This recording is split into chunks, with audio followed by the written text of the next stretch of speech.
da palavra de Deus. No livro de 1 Crônicas, o primeiro livro das Crônicas, né? Capítulo 13, vamos ler a partir do versículo 7. Primeiro livro de Crônicas, capítulo 13 e versículo 7. Vai dizer assim: Elevaram a arca de Deus da casa de Abinadab sobre um carro novo. E Uzá e Aio guiaram o carro. E Davi e todo Israel alegraram-se perante Deus com todas as suas forças, com cânticos, com harpas, com saltérios, com tamborins, com símbolos e com trompetes. E chegaram à eira de Quidom, e estendeu Uzá a sua mão para segurar a arca, porque os bois tropeçaram. Então se acendeu a ira do Senhor contra Uzá, e o feriu, por ter estendido a sua mão à arca, e morreu ali perante Deus. E Davi se encheu de tristeza, porque o Senhor tinha aberto uma brecha em Uzá. Por isso chamou aquele lugar de Pérez Uzá, até o dia de hoje. E aquele dia temeu Davi a Deus, dizendo: Como trarei a mim a arca de Deus? Olha a pergunta que Davi fez depois que tudo aquilo aconteceu. Como trarei a mim de volta a arca de Deus? Irmãos, todos nós sabemos que a arca da aliança era a representação máxima de Deus lá no Antigo Testamento, no tempo da lei. Deus, quando resgatou Israel do Egito, com sua mão poderosa, com seu braço forte, como ele descreve: com meu braço tirei Israel do Egito, e com asas como de águia levei ao deserto, e as guardei. Nesse momento em que Deus tira Israel então do Egito e leva o povo ao Sinai, diz a Bíblia que Deus então casa-se com o povo. Ali Deus faz uma aliança com o povo no Sinai ao terceiro dia, quando o povo chega ao Sinai, dando ao povo então os mandamentos de Deus, escrito pelo próprio dedo de Deus, os mandamentos nas tábuas de pedra lá no Sinai. Naquele momento Deus então se casa com o povo, como diz a palavra. Só que o povo então ele se esquece de Deus, o povo então abandona Deus e vai a outros ídolos, a outras imagens, a outros deuses, e assim então quebram a aliança que fizeram com Deus. E por esse motivo então Deus ele resolve naquele momento escolher entre a nação, entre as 12 tribos, uma tribo que representasse o sacerdócio. E você sabe que a tribo de Levi, a linhagem de Arão, então foi escolhida para representar ali Deus, para representar o sacerdócio de Deus. Vale lembrar aos irmãos que Deus ele não queria, né, que todo o que ficasse apenas uma tribo como sacerdote. Deus ele queria que todo Israel fosse sacerdote. Ele fala isso, né? Vós sois para mim um povo sacerdote. Queria que todos vocês fossem sacerdotes. Mas por causa então da idolatria, somente a tribo de Levi que se arrependeu da idolatria, então Deus escolhe então a linhagem de Arão para representar Deus. E como uma representação máxima, então agora era a Arca da Aliança. Deus não falava mais abertamente ao povo.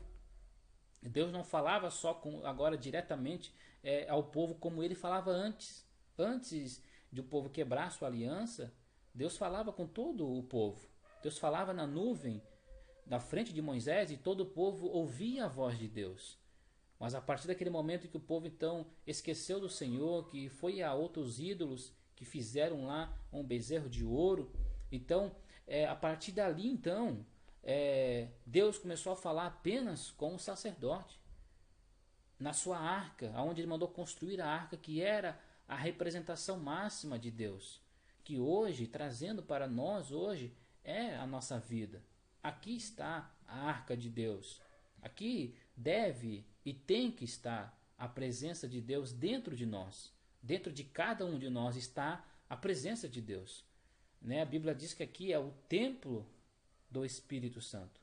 Então aqui está Deus, a presença de Deus. E quando nós então idolatramos e saímos fora da presença de Deus, essa presença que está aqui dentro, ela sai. O próprio Davi, né, ele deixa claro que quando ele pecou, ele cometeu aquele pecado e ele chorou amargamente. Ele disse: Senhor, não retires de mim o teu espírito. Davi estava dizendo: Senhor, não tire daqui de dentro a tua presença. Não tire aqui de dentro. Então a Arca da Aliança era uma representação máxima de Deus. Era ali que estavam os querubins, e ali que estava o propiciatório, onde se pingava o sangue uma vez ao ano para perdão dos pecados de todo o povo. Diz a Bíblia então que no tempo ali do profeta Eli, os seus filhos, Ofni e Finéias, eles então ali morreram na batalha com os filisteus, e a Arca da Aliança então foi roubada, ou foi, né, os filisteus roubaram ou pegaram a Arca da Aliança e levaram lá para o templo de Dagon. Mas você conhece a história, né? A arca não ficou lá. Dagon caiu por 3 vezes, né? Por 2 ou 3 vezes Dagon caiu. E ali então matou muitos filisteus. Então os filisteus pegaram a arca e colocaram em cima de um carro de boi e mandaram a arca de volta para Israel. E ela foi parar na casa então de Abinadab. E Abinadab então ali ficou com a arca do Senhor por muitos anos. Né? Por muitos anos. E nunca ninguém lembrou de buscar a arca da aliança. Saul reinou. Durante 40 anos ali Saul reinou e nunca ninguém quis buscar a Arca da Aliança. Mas Davi, a Bíblia diz, quando Davi começou a reinar, agora Davi já tinha se colocado como rei, as nações, as 12 tribos já tinham colocado Davi como rei, então Davi lembrou da Arca da Aliança e disse: vamos buscar a presença de Deus, vamos buscar aquela arca que está na casa de Abinadab, que não foi buscada nos tempos de Saul, vamos buscá-la para trazer a Jerusalém, para trazer ao seu lugar, para trazer aqui aonde eu quero que habite a presença de Deus.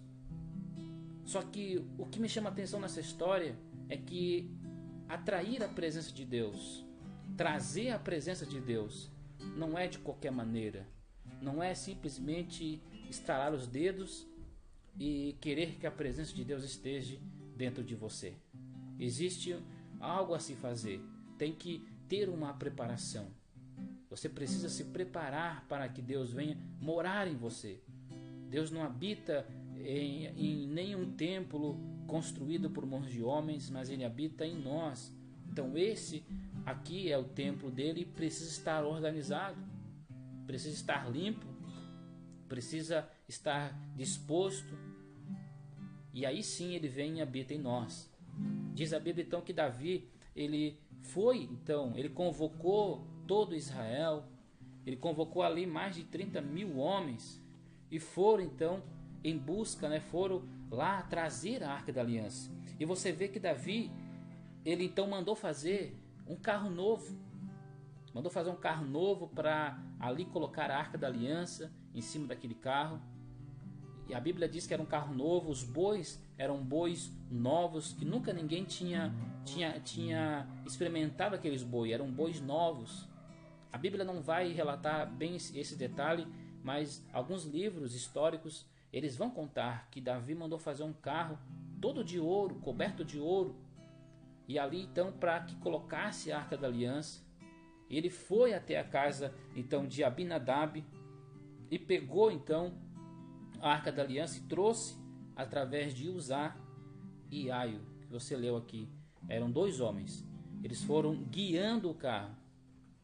E quando eles estavam voltando então, na volta a Jerusalém, diz a Bíblia que numa eira, numa descida, ali os bois tropeçaram e caíram, e a Arca da Aliança ia cair no chão.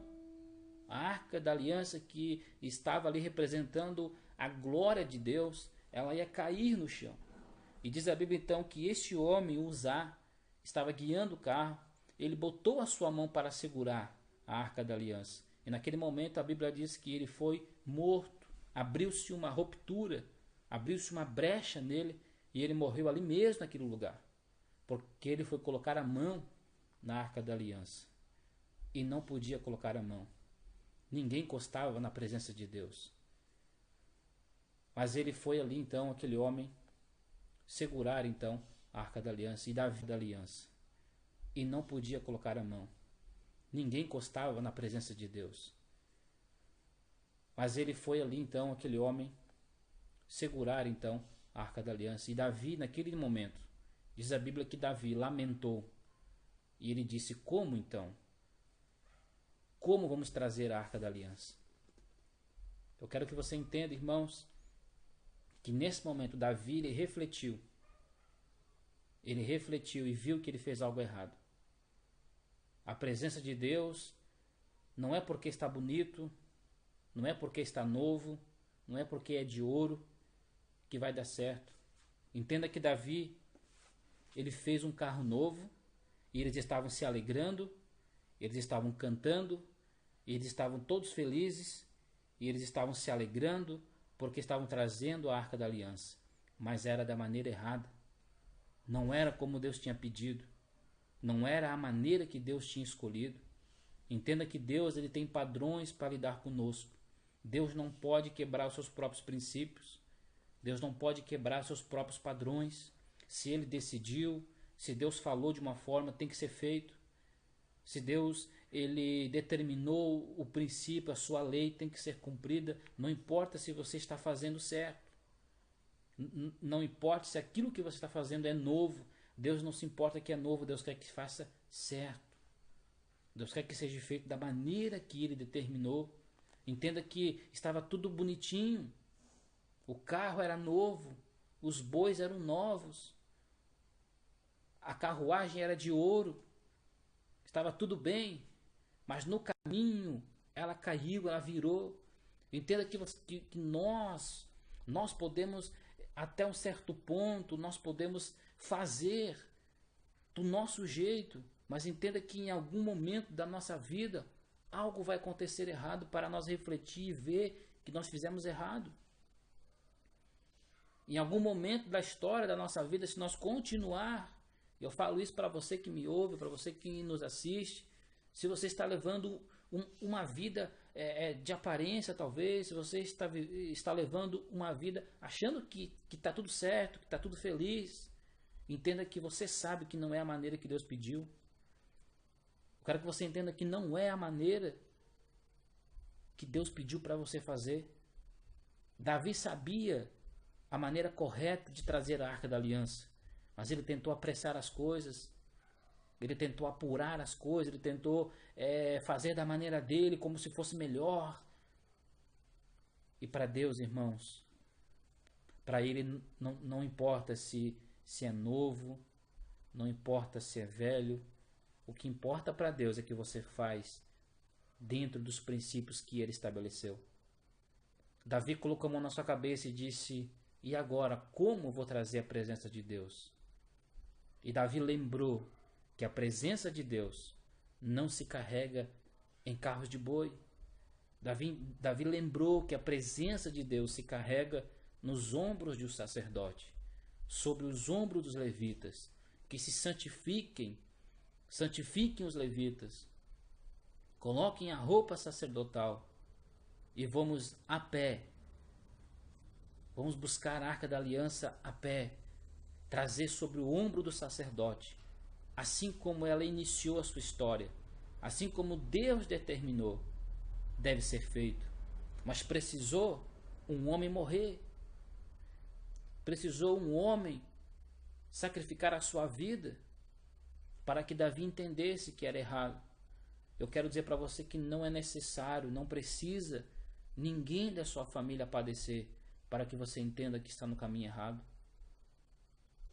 Eu quero dizer para você que nesse momento Deus traz um alerta para mim, traz um alerta para você, que não é necessário você perder alguma coisa para que você entenda que é errado. Deus está te alertando para você fazer correto, para você fazer da maneira certa, e aí as coisas vão funcionar.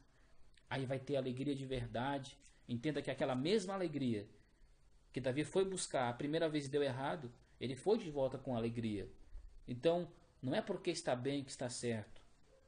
Não é porque está brilhando com ouro que está certo. Não é porque está tudo novo que está certo. Entenda isso. Estava tudo novo, estava tudo bem, estava com alegria, mas não estava certo. Davi, naquele dia, lamentou. E você tem a oportunidade de não lamentar, porque Deus está nos alertando. Aí você vai ver que Davi, então, ele, lá no capítulo 15, então, do mesmo livro de 1 Crônicas, no versículo 2 ele fala assim, ó, vamos ler o versículo 1 então, capítulo 15, versículo 1, para você entender. Davi também fez para si, na casa de Davi também fez casa para si, na cidade de Davi, e preparou um lugar para a arca de Deus, e armou uma tenda. Então veja que Davi preparou um lugar para Deus, preparou um lugar para a arca, que ele não tinha preparado. Observe que para nós ter a presença de Deus sobre a nossa vida, tem que ter uma preparação para que ele venha. Nós temos que estar pronto para recebê-lo. Da primeira vez, Davi queria trazer, só trazer, mas não era assim que Deus queria. Diz a Bíblia que ele preparou uma tenda para receber. E o que mais que ele fez? Então disse Davi: ninguém pode levar a arca de Deus, senão os levitas. Observe que na primeira vez ele não levou os levitas para trazer a arca da aliança. Mas agora ele disse: ninguém pode tocar na arca da aliança. Ninguém pode tocar nela, senão os levitas, porque o Senhor os escolheu para levar a arca de Deus e para servir eternamente. Olha que interessante isso. Como que Davi agora descobriu tudo isso? É porque às vezes nós sabemos que temos errado, mas nós queremos continuar porque está dando certo. Mas eu quero dizer para você que não precisa ninguém padecer para você entender que você está errado.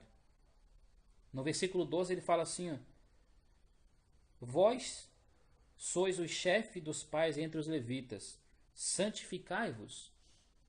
Então olha, ele preparou um lugar, ele separou os levitas e agora ele disse, santificai-vos. E aí ele fala no versículo 13, porque vós não o levaste na primeira vez, e o Senhor nosso Deus fez ruptura em nós, porque não a buscamos segundo a ordenância. Então Davi sabia que ele tinha feito errado. Então ele disse, olha, agora vamos fazer certo, agora vamos fazer direito, agora não vamos cometer o mesmo erro, não vamos fazer o mesmo erro que cometemos na primeira vez. E ele diz, porque não buscamos segundo a ordenância. Então, ou seja, existia uma ordem, existia um propósito de Deus para aquela arca da aliança, né? Existia um protocolo, uma ordenância, existia um padrão que Deus estabeleceu, um princípio de Deus. E Davi não tinha feito da primeira vez. Mas Deus, nessa palavra, está nos ensinando que nós podemos fazer sim, correto, como Deus quer. Podemos mudar a nossa vida, podemos mudar o nosso jeito de pensar, podemos mudar as nossas atitudes, podemos mudar as nossas palavras, podemos mudar a direção da nossa vida se nós entendermos isso. Se nós entendermos que é da maneira correta que Deus pede que nós fizemos. E aí no versículo 15 ele termina dizendo, e os filhos dos levitas trouxeram a arca de Deus sobre os seus ombros. Ou seja, primeiro Davi preparou o lugar, e você tem que preparar a sua vida para receber Deus. Separou os levitas, santificou e carregou sobre os seus ombros, da maneira que Deus pediu. Aí sim, diz a Bíblia que a presença de Deus veio com os levitas, veio com Davi. E ainda mais, diz a Bíblia que Davi veio a pé, cantando e louvando a Deus. E a cada 6 passos que Davi dava, ele sacrificava ao Senhor. E no 7º passo, eles cantavam hinos dos louvores. A cada 6 passos que ele dava, ele levantava um altar e sacrificava a Deus. E no 7º passo, ele dava glórias a Deus. Diz a Bíblia que naquele dia houve tanta abundância de comida, houve tanto sacrifício, que toda a nação de Israel, cada um levou para casa um pão, cada um levou para casa um óleo de vinho, e ninguém ficou sem alimento naquele dia. Houve fartura naquele dia, e Davi abençoou a Israel, abençoou toda a nação. Vamos fazer da maneira correta, vamos fazer da maneira que Deus pede. Se Deus te chamou para algo, se Deus te prometeu algo,